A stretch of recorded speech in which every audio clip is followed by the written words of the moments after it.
here, and we're back with more Vampires Masquerade Coteries of New York. Hopefully, this time the internet will behave itself. Yeah, which is why I waited till this time just in case. Because last time it started to have issues before 11, but I made sure there's none this time round. No issues. Yeah, double checked. Did a little speed test and make sure everything was alright, internet was okay, and it was. So, do a quick recap of the last stream, just in case. I'm not too sure where it decided to start cutting out and things, but we got spoken to by Jackie, who wanted us to do a job for Kaiser, which is to get a bottle of wine, a certain bottle of wine. We went to the wine store. We ended up buying it. We ended up taking the ball, sprinting out. We got shot at. We left. We got to the alleyway. We met with Jackie. Told us that we had to go. We went to go to the street to meet Kaiser. He wasn't there at the moment. We found a bar owner leaving, so we got them. So we basically fed from her. She collapsed. Put her in the car. Shut the door. Kaiser appeared. Went into his limo. Spoke. Handed over the bottle. He said thank you, and basically we then were very happy, and and he was very genuine. He was very happy. In fact, we were being very polite to him, and he gave us the information Sophie needed, and basically we've now come to Sophie's. She had a guest who knew us because basically they were at the Elysium when it happened. We first spoke to them. It was the man I can't remember his name at the moment. Arturo. Yes, he's just spoken to us, and Bob was aware of us. That's it. The most bluntest way to do an entire recap. 38 minutes in the span of under a minute. That's not bad. Yeah. Just double check my phone. Just in case, I'm just making sure that I don't have any. Just in case. I don't want to find that in the being any issues.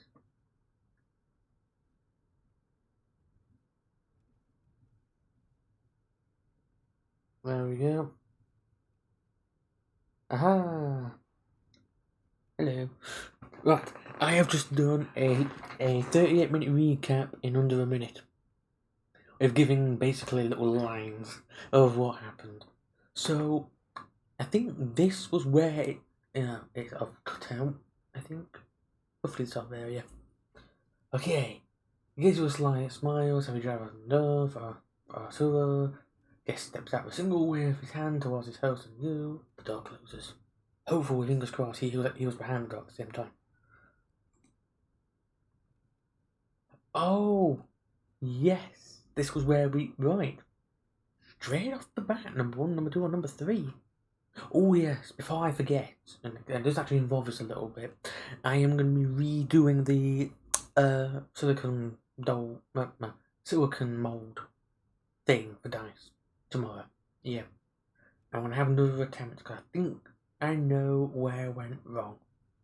Didn't put enough sealant on the top of it, you see, so when it came to make the lid, it became one, and we had to cut out the dice from it.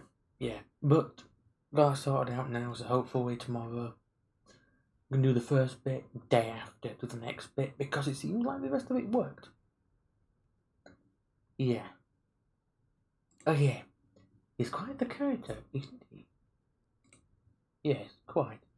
But he has his uses. Oh yes. Thomas has clout in court and access to many juicy details on everyone from the prince to the lowest primogen. Primogens, I think, are like they're the heads of each clan, So that basically means even in the trimmer you have a primogen, but I think they called something else in the area. I can't really remember. I'll have to look into it a little bit. Okay, so we'll have on his side, even if his eccentric requires some patience. Speaking of patience, you have been put in mind to the test lately.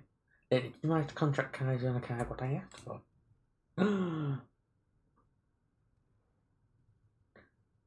I don't want to say number 3. I kind of get the feeling if basically we said that, we'd be having a final death here and now. Yeah. So which would you like to go with? Number 1, number 2, or number 3?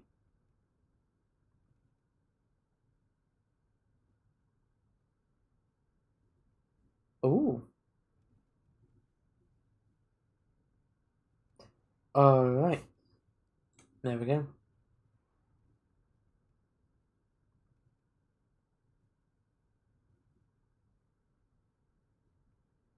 Okay. There we go. Yes, I have, but the date you offered was old news to him. I had to do extra job for him before he would give me this card. He retrieves the envelope from you. I'm sure he did. I do hope it wasn't too much of an inconvenience. We got shot at, you know. For a human, it basically would be very inconvenient. It'd have been dead, you know.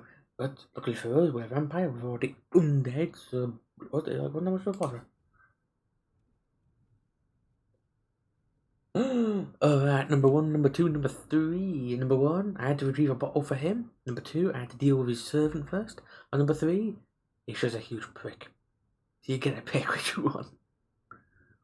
I think the reason why I like the World Doctor so much is basically because I don't have to censor myself a little bit. It's sort of like, it's more like if you see it written down, you just read it out. You don't have to worry, because that's the kind of dark game this is.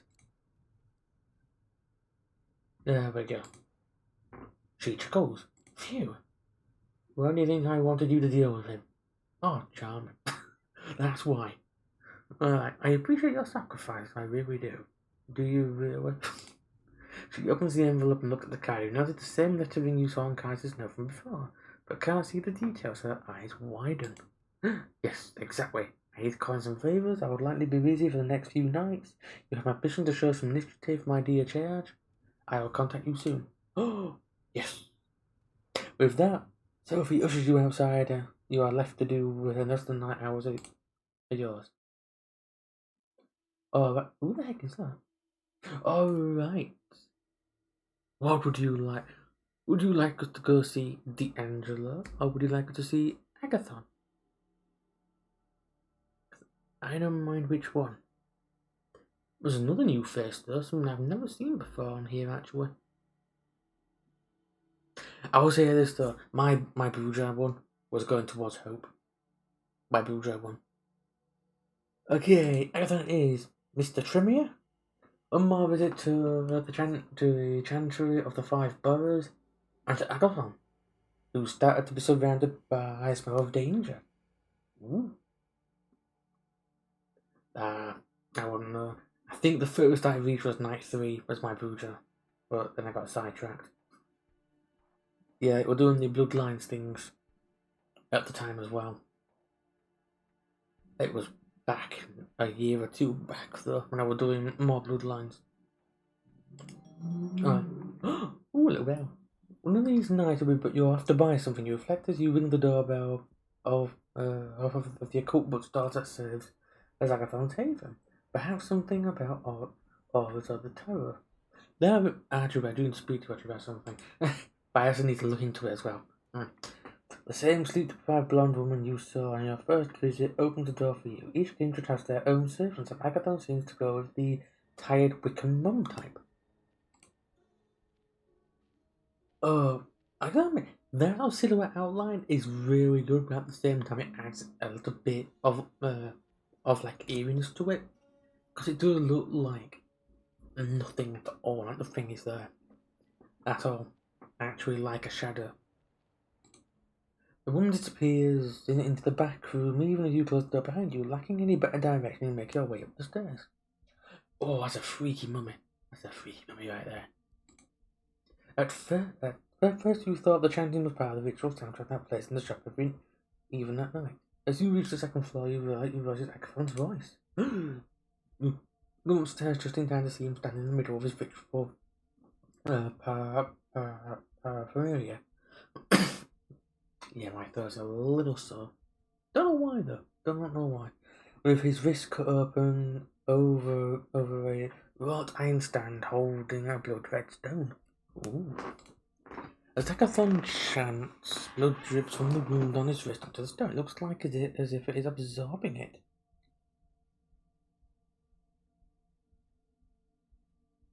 Hmm.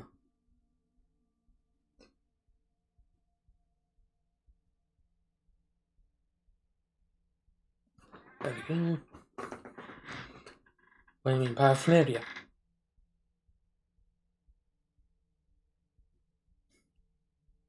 I do know what it means. It just basically means aesthetics.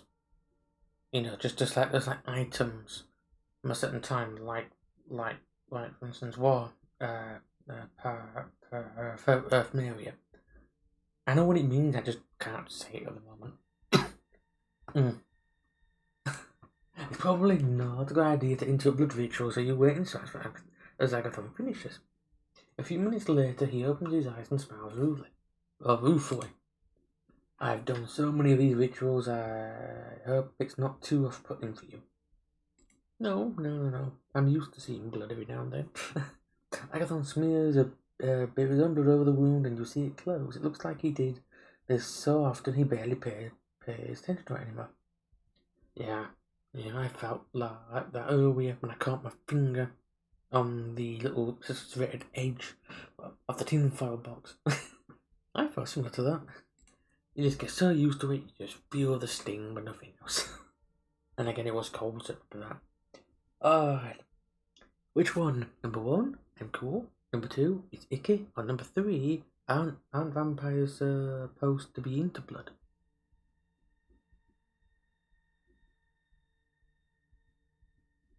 Number 1, okay. I don't mind, we're all vampires here. Yeah, that's true. Except for the one downstairs. She's not. That we are. Agathon picks up the blood stone from its stand. This is a bloodstone. Could be useful. Well, no. I wouldn't guess or anything else. It doesn't seem inclined to elaborate. Anyway, let's go. It pockets the stone and leads you back downstairs and opens and outside to his car. So soon you're on your way to Queens and Flushing Meadows, Corona Park. After parking the car, you follow Agathon on foot as he leads you deeper into the park. Okay, coming into a New York park in the middle of the night might have worried you when you were alive, but now it's normal. If someone tries to mug you, it just means you have an opportunity to feed. Agathon walks with purpose as if he knows exactly where to go. You see the Unisphere, a giant metal sculpture of Earth lit up to the park. Goers can appreciate it at night. That would not be too bad to create one day, I must admit.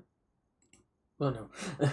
You're not sure how Agathon picks his rituals, but he must have a purpose in mind. The sculpture stands in the background, giving improvisations add a dramatic weight.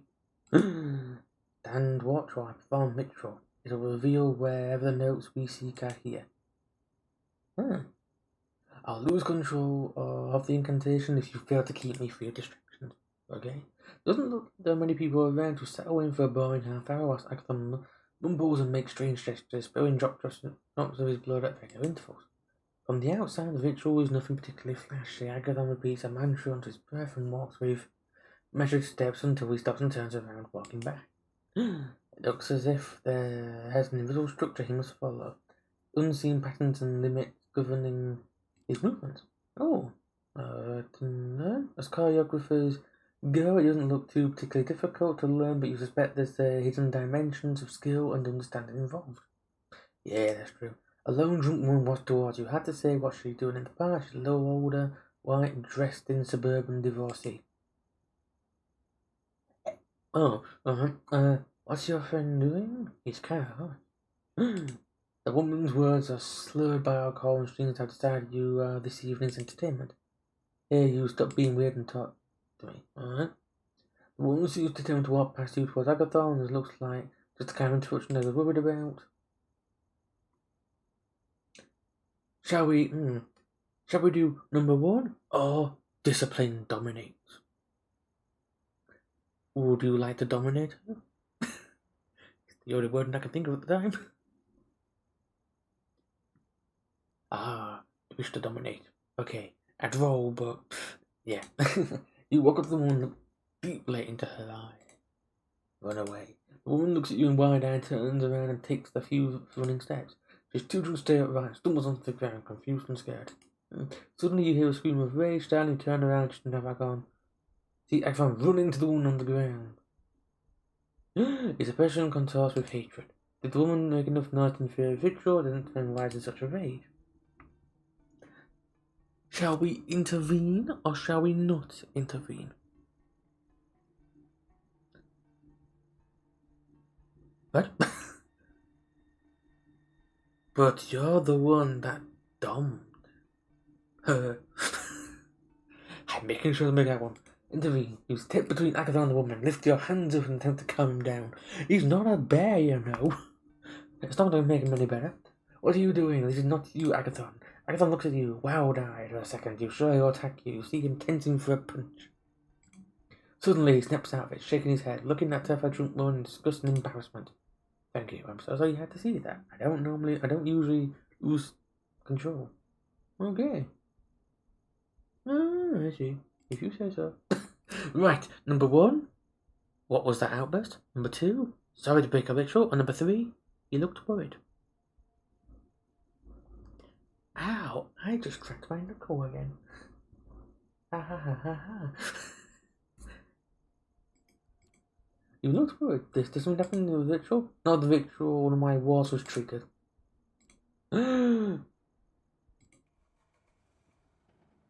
A ward was triggered. I don't drive more carefully than machine runs you, but something is different. He's speeding, honking at every car goes by your way. You're driving towards the Bronx. Oh wow, there's the rough part of New York. The rough part of New York is going here. And twice Agathon almost collides with another car. He's clearly not used to driving quickly, but something is overriding his usual condition. You screech to a stop in front of a red towered apartment building. Agathon jumps out the car and starts running, leaving you to take the keys from the ignition and close the door. Okay. Agathon disappears up the stairs and you follow his agitated shouting.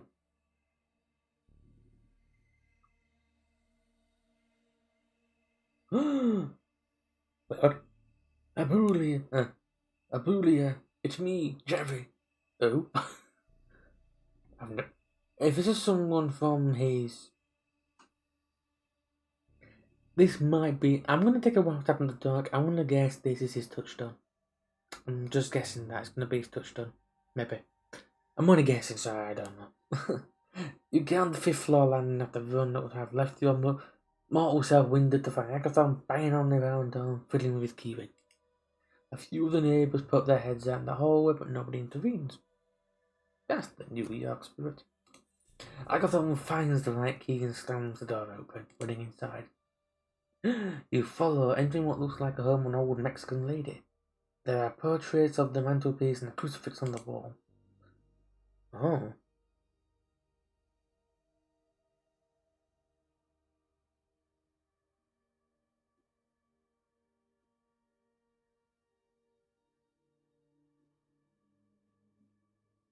Wait. What? Pronounce what?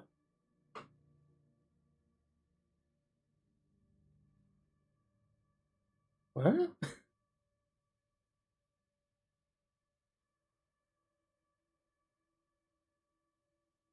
Oh.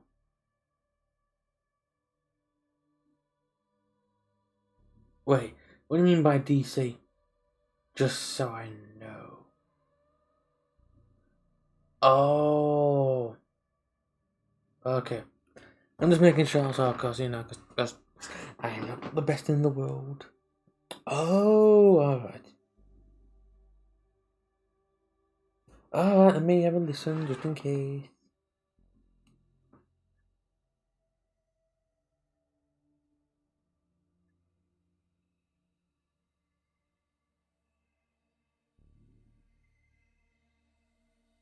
Oh, I see. Abuela, alright.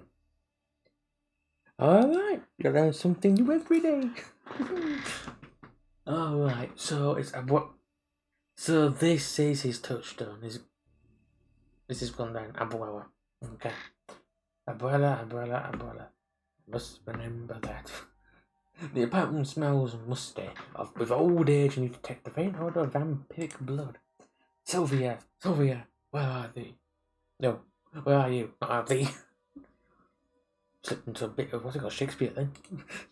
You come to the living room to find a body covered by a blanket in the corner of the sofa. The television is on, but the sound is off.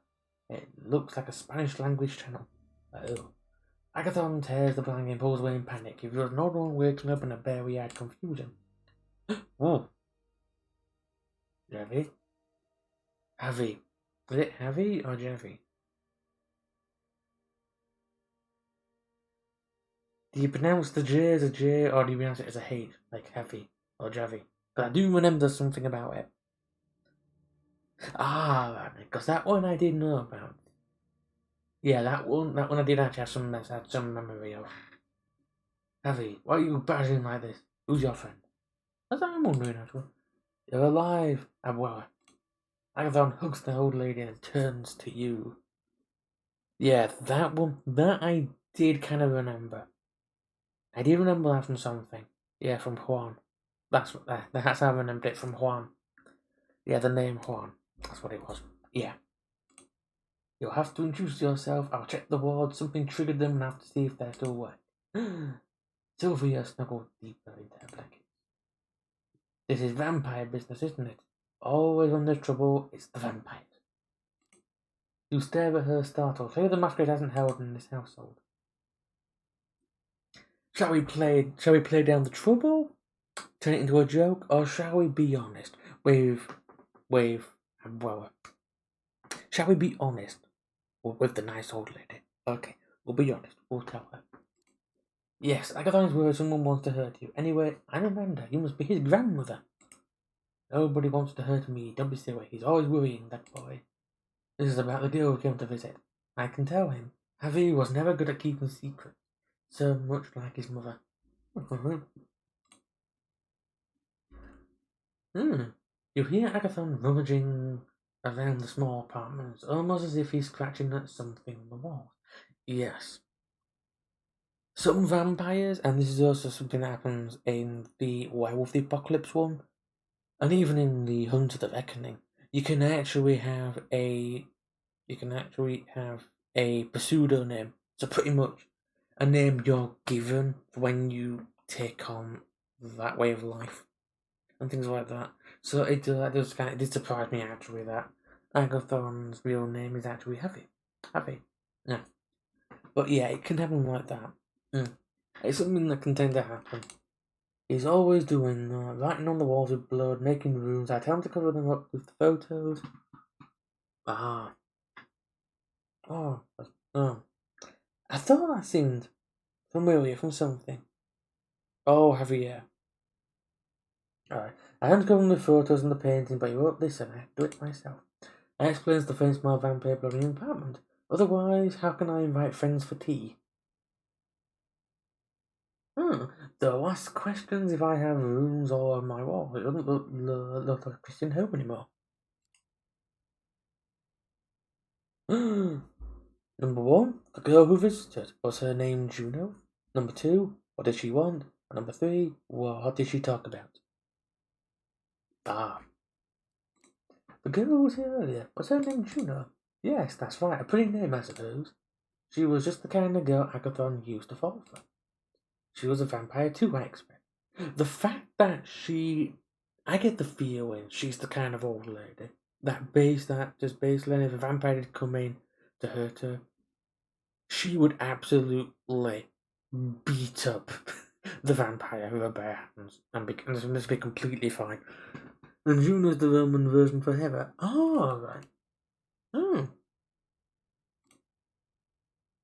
Right. Number 1, no, she's just a girl. Number 2, are you a vampire? Or number 3, yes. Which one shall we go with? Number 1, number 2, and number 3?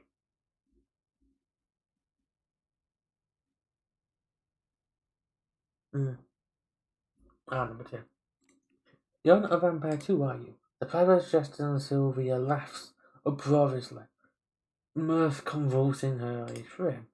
Oh no, please don't say anything like that. I'm an old woman, laughing hurts. Oh, yeah. I think I'm hurt at times. Agathon returns to the living room still agitated.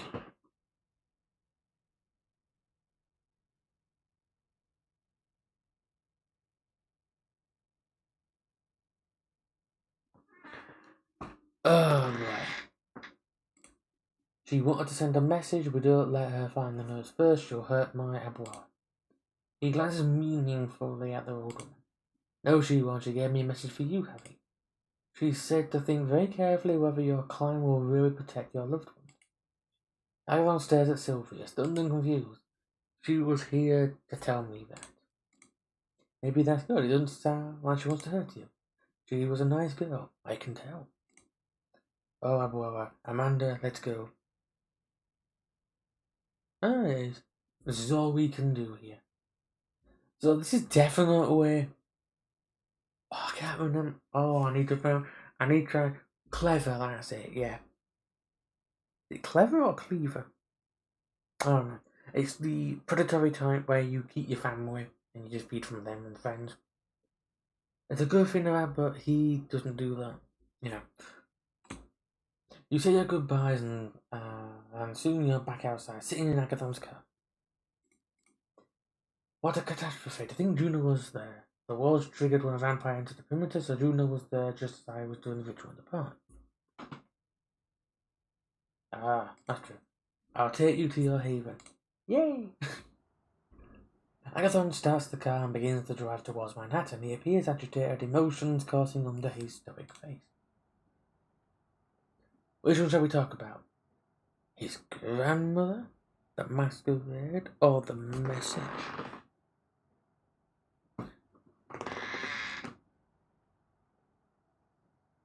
I mean, W. That's a funny number. That's about one then, W. There's no W. I might take a guess, but I would actually guess 2 with a W, to be honest. If it was a Q, it'd be number 1, you know. But I'm not going to start that coding because that would get a lot confusing. Your grandmother is a very spirited woman. She's all I have left of my family who came here from Mexico City when my parents were still alive. The kings have always haunted my family, even every generation has its own tragedies. Okay, Agathon gripping the steering wheel harder and he should, although his batteries were driving, careful driving style. Ah, my finger just stung out of nowhere then. Ha ha ha ha. Right, so we're going number 1, number 2, or number 3? Number 3 sounds like it could lead to things. I don't know. So, which one do you want to go with? QWA. Right, we're going with an E. Juno may start have feelings for you. That could explain why. Why she does some of the things she does. Are you sure? Agathon sounds genuinely confused. Maybe you're right. I could never read her, even when we were together. Agathon drops you off in front of your haven, experience leaves you with disquieting thoughts. You met Agathon's grandmother under awkward circumstances. He clearly loves her very much. Oh, you don't know enough of the world of the kindred to say whether that's normal or not. It seems to keep Agathon connected to the world in a way which feels alien for some of your kindred you've met. That's true. Perhaps there is a lesson in that. Right.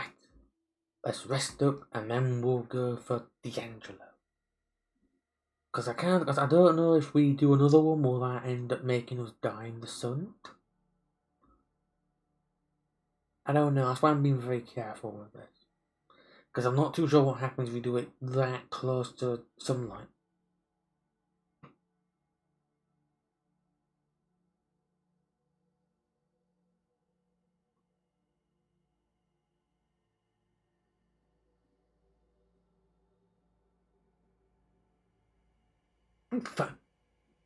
Well, what's the worst case scenario that could occur? Hang on a minute, have you done that before? Have you actually done something before daybreak? I don't want to end up dying and having to restart all over again. That's what I'm trying to... Oh, we need to... Oh, thank God for that. Oh, that was lucky. My instincts were correct. this time. That can't be him. That can't be him. I don't want to find out if it is him or not. But it can't be him.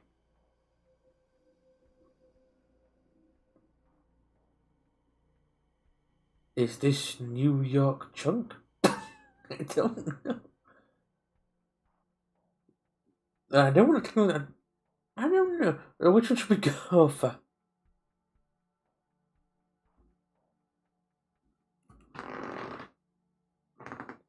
Oh. And who is he then? But who should we go for next?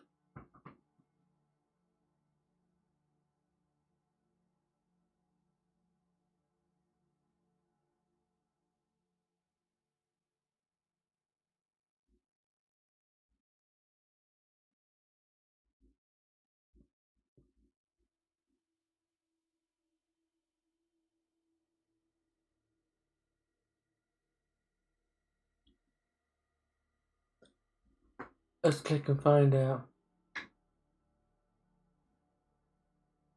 Oh, it's a nosy reporter. I kind of want to say reporter Chunk, but I'm not too sure.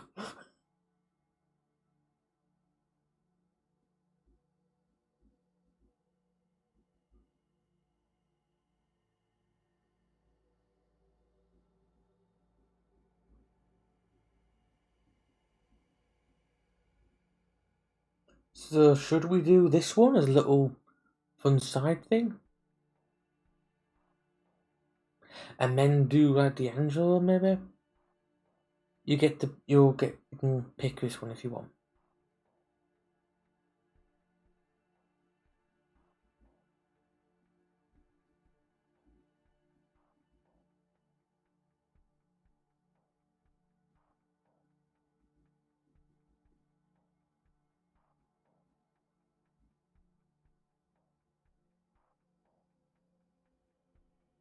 Alright, we're going for it. We're going for reporter Chunk. The street lights filter into the apartment at a star-quiet glow, as if someone was shooting a movie outside. You can have like a vampire that actually is an actor or an actress, stuff like that. But it would be very, very tricky to do anything. Anyway, the art pieces display a tasteful expense entirely fitting the image you have of Sophie. It feels that 1,000 sins have been committed on these premises, most of them under her benevolent hospitality. Okay. Sophie comes to greet you as you enter the living room, shaking her head. You understand that people judge me dress. Sophie looks at your clothes as if referring to your sartorial limitations. Do we go number 1, number 2, or number 3?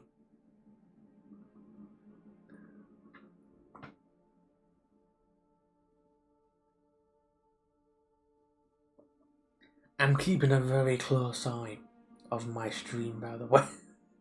Because although it's working at the moment, I'm a bit concerned it might suddenly go out. So I'm making sure it doesn't happen. Ooh.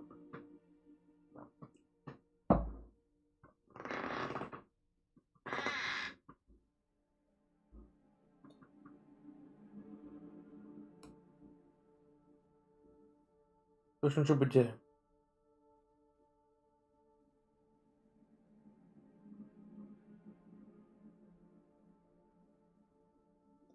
I'm just trying to think which one the best suit. Number 3. Alright, there we go.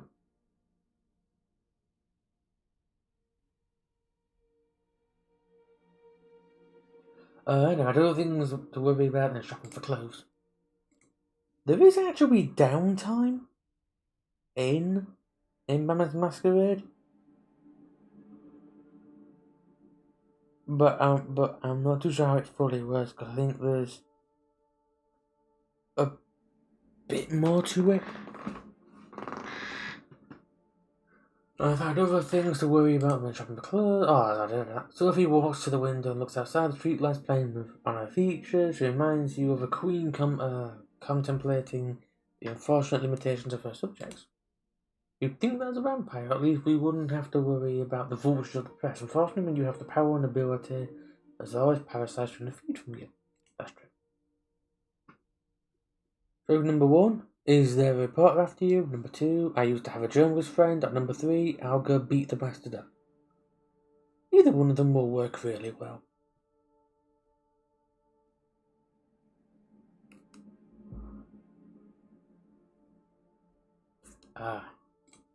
I'll go beat the bastard up. Oh, I appreciate the verse, though a Kindra, you have to do better than dumb and brutish. Don't like Bruja very much now. Sophie steps away from the window and settles down to the sofa, a wine glass with liquid in it, blood treated as not to smile. Okay. You've become good at noticing the scent, even from a distance. She doesn't offer you any as you cautiously sit down across from her. This awful man has been stalking my apartment with a camper. He's gone through my trash, tells the neighbours, please be a dear and go mention there's nothing for him here. What shall we do? I'm not an errand boy, or number 2, is this about the masquerade?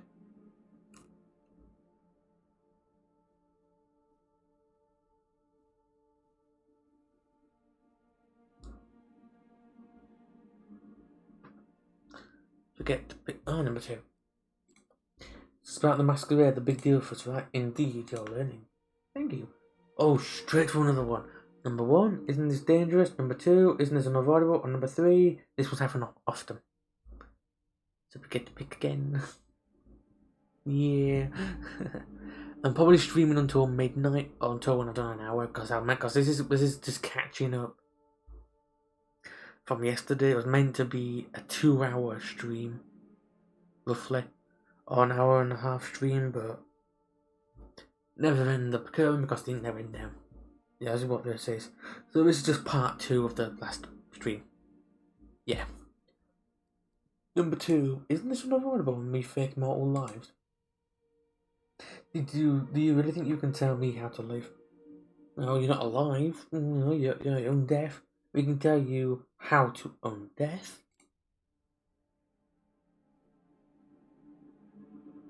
Alright, number 1, do I get something out of this? Number 2, do you know anything about the reporter? Or number 3, am I in danger? Number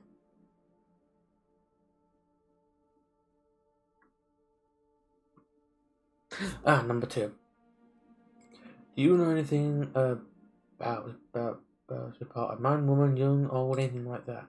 All gossip reporters look the same to me. In a sense about that. Now for you to go, I have business to attend to.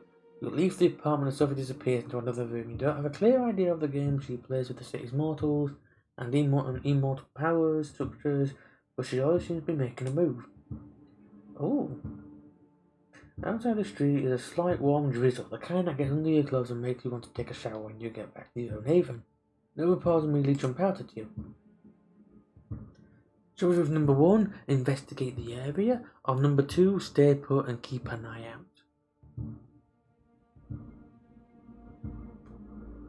I just cracked my wrist. That's done a little. So which one? Number 1, number 1 or number 2? I'm just reading, making sure I'm not missing any. So far it's been 2 3s and 3 2s.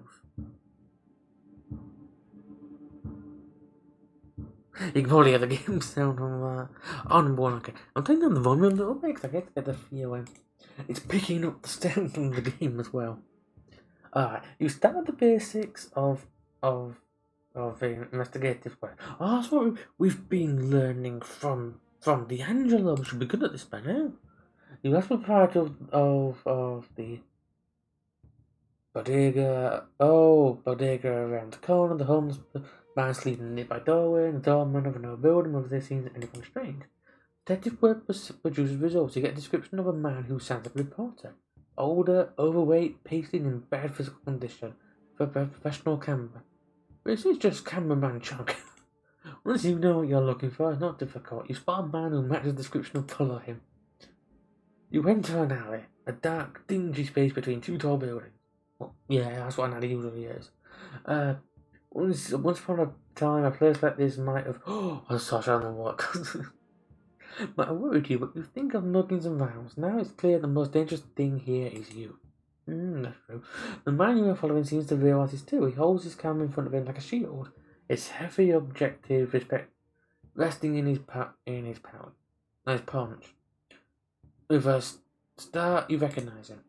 You remember the face, the shade sunglasses from the picture next to the byline, some trashy paper, someone thrust in your face at a company party. His name is Frank Coteries, and he's taking pictures of one of your investors viewing up a sex worker in a nightclub. This is good at what he does. This is cameraman, photographer. You've been there too, and the funny thing was, what Geordie showed in the photo was just the tip of an iceberg. After all, work hard and play hard was the order of the day. Hey, don't go around scaring people like that. No, Frank. Which one should we do? Number 1, I recognise you. Number 2, I'm a huge fan. Or number 3, welcome to Knuckle Town. Ah, my hand. I just moved a bit out, I just cracked.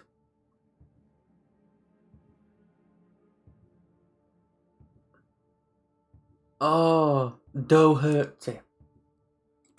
Welcome to Knuckle Town, fat man. It's fun with at least one of us. Oh, I'm a reporter. Number 1, a lot of scoops here in this dirty alley. Number 2, what are you reporting on? Or number 3, a reporter.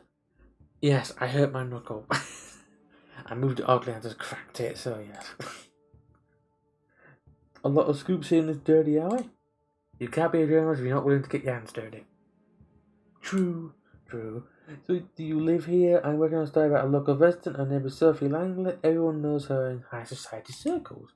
She's a redhead, pretty as a picture, and knows a lot of pictures of her through the years. The thing is, though, in fact, look at this. Ooh. Frank pulls out his phone and starts showing pictures of some being loaded from news sites, while others are on the side page of news sites from the past decade. All show Sophie. She has different clothing, hairstyles, makeup, names, but the face remains the same. At number 1, that's strange, what do you think's going on? Number 2, they're all hot, other than that, I'm not sure. And number 3, so you're a stalker of some sort.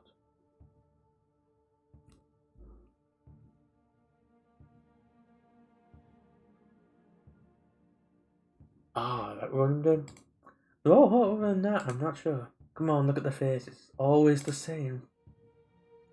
Wow, there's a lot of quick fire choices at the moment, isn't there? Number 1, this one's important. Number 2, you must have a theory about what's happening. On number 3, so why does this matter? Why does this matter? Maybe it doesn't, but people are interested in staying young.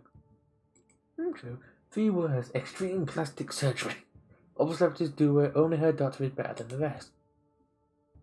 Okay, you gotta admit, that is so far the most realistic and best guess to how to say youthful theory there is so far.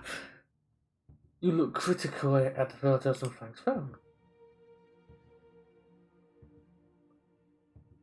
Which one? Number 2? Number 1, no doctor is that good. Number 2, hook me up with if this medical doctor. Or number 3, you're looking for a doctor in the alley. Which one shall we do?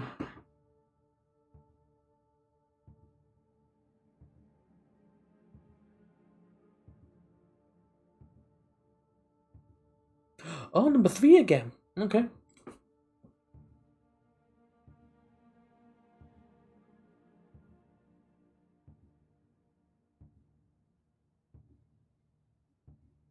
There we go. You think the world's best plastic surgeon is working out of his alley? You never know. Stranger things have happened. Okay, fine. I don't know what this is about. So how would you explain it? Number 1, I know Sophie personally. Number 2, ancient medicines. Or number 3, it's a hoax. Present day's answer to everything mysterious. It's a hoax. Alright, you gotta understand that I know Sophie pretty well. We move in the same circles. So what can you tell me about her? Number one, she's a society princess. Number two, she's a tragic family background. Or number three, she's a philanthropist. I can say that, but not paraphernalia. Bah. What a weird sense I have at the moment. Oh, number two. Okay. Wait. Which one? I'm double checking. Is it number? Which one? Which one do you want me to click? Number two. Oh, are you still deciding? I'm just making sure I get the right one. Two. Okay. Her family suffered a great tragedy. It would be cruel to subject them to a full glare publicity. Who cares? Everyone has a hard life. Not some people. I could have something usable. Number one, threaten Frank with legal action. Number two, intimidate Frank with violence. Or your favourite, dominate him. Or even destroy your research. Which one do you want to do? Number one, number two, or dominate? I thought so. You looked Frank in the eyes, the red behind his shaded glasses, veins popped from years of neglecting his body. Suddenly he seemed soft, easy to manipulate. His will nothing but plaster crumbling under your boot.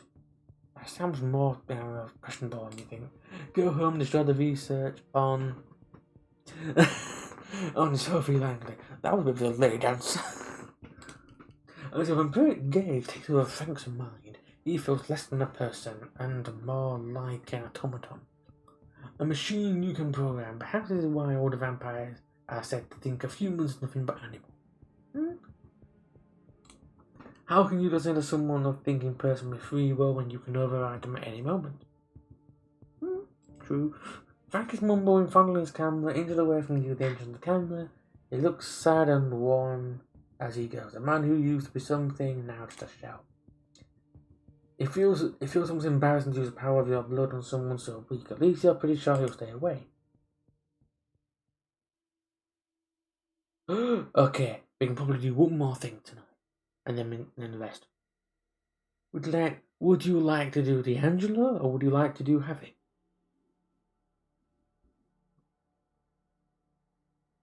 I could have worded that better, but not for the time being.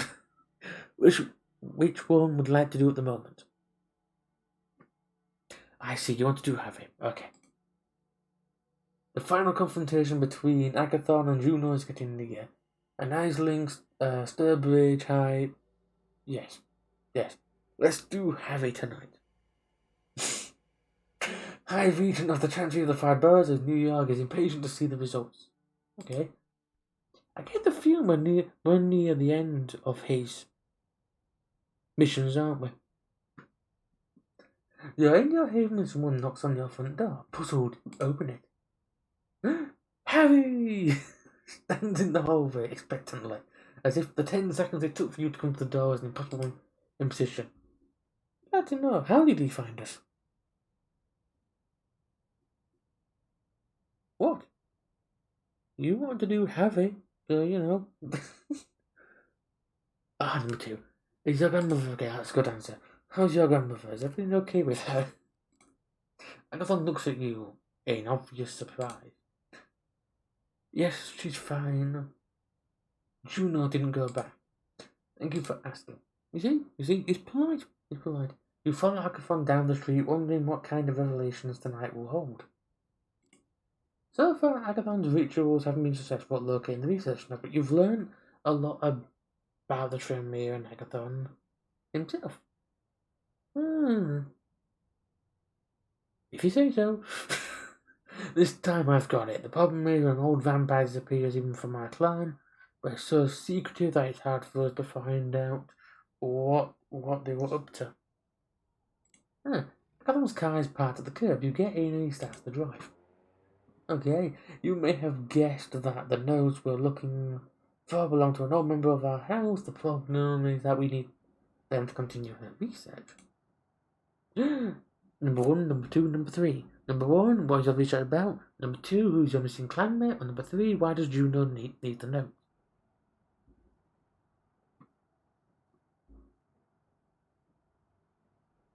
Number three, I say.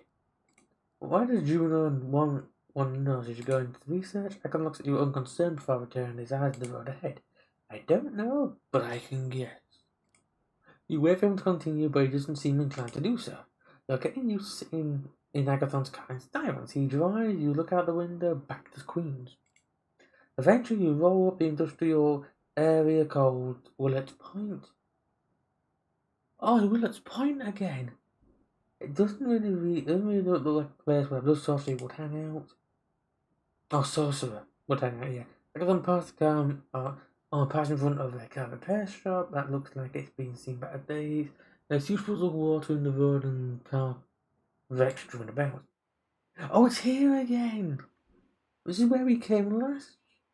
The first half of the stream when we fed from the bar owner. Better be quick if I can find this place so I can join up, okay? You look around to see if someone is observing you, but there don't seem to be any people about. And where would they be? You would hang out in a place like this at night. Well, you're there. You hang out in this place. You're one of those people. Agathon tries the front door of the repair shop and circles around the back. You follow him. There's a broken window in the back protected by iron bars. Agathon grabs him and gives him a quick shake. The entire grill comes off. Startled, Agathon lowers it to the ground. I suppose someone else had already broken in and didn't want to leave an opposite point of entry. You and Agathon climb inside of the window. It's awkward but not difficult. Looking around, you realise there's a repair shop that's been abandoned for some time. It looks like homeless people have stayed in here in the past, but nobody currently squatting in the premises. You try a light switch, but nothing happens. You know the drill. I do the ritual in the office, make sure there's no interruptions. I've almost cricked my neck. That's done a little bit. Agathon makes his way to the repair shop office, a slightly cleaner area than the rest of the building. He begins the ritual in the dark. Shall we stand guard patiently? That's number one. On number two, explore the repair shop. Yes, now I'm in neck town. Oh, it really hurts. I think I pulled a muscle. On number three, shift through the papers on the desk. Okay. Bored, you start shifting through the papers left on the office desk. Old shift records, invoices, ads, nothing that will last decade. Small TV on the desk, probably from the 90s. Looking closely, there's the post-it note in the middle of the TV screen. You take it. It reads, Loser, Juno. Agathon stops gesturing. Wow. They're not here. How is it possible? You show him the post-it note and looks surface, as suspecting it might be a devious trick. Fuck. She has the notes and she has to gloat. We have to go. It feels like you spent a long time recently hurrying after Agathon as he walks briskly in and out of buildings and so into his car. He starts the car as you close the door. We have to go to her haven and get the notes. There's no time to waste. No. Despite the urgency of his words, Agathon drives carefully as ever. It seems that only a threat to his grandmother is enough to make him drive recklessly. Depending on circumstances. That's the answer. Number one, number two, or number three? Number one, how do we find her? Number two, what do we do with her? Yeah, I'm not going to say that word when I'm just sort of reading out that second line. Because that was just I thought you might pick that line for some weird reason. What do we do with her? Is she an enemy? Let's not be hasty. I'm sure we can talk this through. Why? What if someone actually is awake in the house and they hear me? I'm going to get funny looks in the morning. If this was in the other house, I would happily do it. Because it'd just be me. Most likely. If I say this, you owe me. Agathon doesn't sound too convinced. I don't sound too convinced either at the moment. Juno's haven is in Brooklyn, in a waterfront warehouse.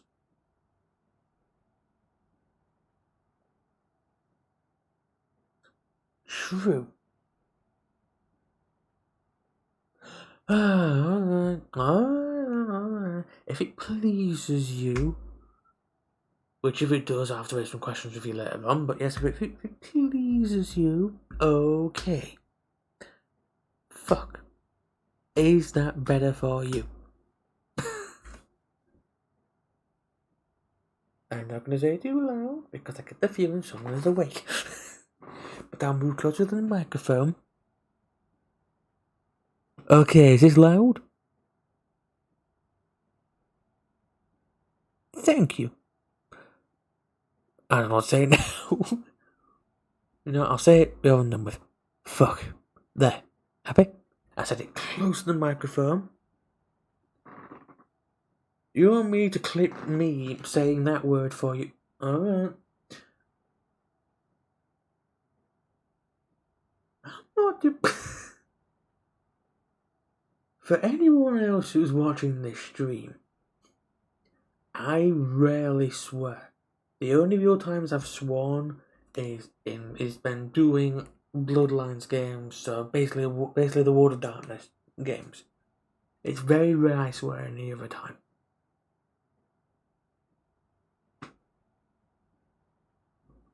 What? How does me saying that one word make it sound out of context? Did I? I don't even remember those times.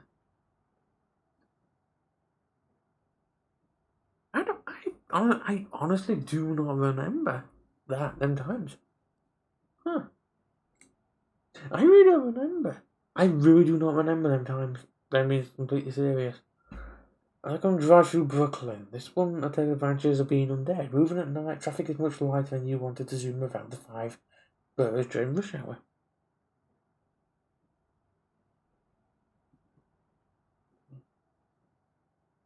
So you want me to relocate a scene after 50 minutes? To find one scene you want me to clip? For you to hear me swear? It's just so I can understand it fully to myself to believe I'm actually awake.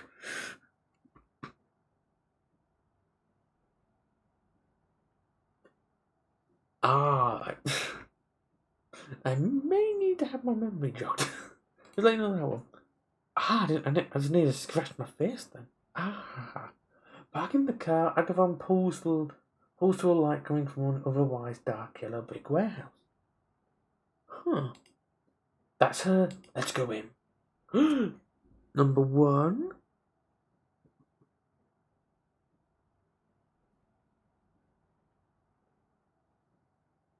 Oh. Yes. Preferring to keep a low profile for now, you circle around the building and look for an alternate entry point. Okay. We're going around the back to find an entry point. You find a rusty metal door with no window in it at the very end of the building. Some kind of emergency exit. You get it open with a little difficulty, entering the building with Agathon. You emerge into a light-proofed room sectioned off from one side by a cheap plywood wall. There's a flimsy-looking door that probably leads to the main warehouse area. You stop to listen. Realise what? There's a few things to realise tonight. Things I would never have guessed I'd have to realise. Many new things are occurring tonight, it seems. Again. You hear 2 voices and they're hard to make out. Oh, it doesn't make it down there, but one is June and the other sounds like it's coming from underwater with strange resonance. Oh, okay. Alright. I will do my best to do that. But if I get complaints or Twitch asking me questions, I basically will be. I will say it's you. I might own up to it and say it was me, and then all that stuff. I can either be honourable or truthful. One of those 2 things will actually work better, but I'm not too sure which one at the moment. You do your best to make out what they're saying, but you understand only bits and pieces. That doesn't make it any better. Oh, I forgot she looked like that. Like a Tim Burton effect. That's what I tried to remember from the previous streams. That's what it was. She looks like the wife of Tim Burton. Is it possible for me to bring another? Yes. Underwater voice. We are too powerful. Enough waiting. He kicks down the door. Anyone tries to break down the door without an into it with his shoulders. Flimsy embrace with surprising doorways. You and Agathon barge into the space and find yourselves at the periphery of a candlelit ritual circle. Your eyes are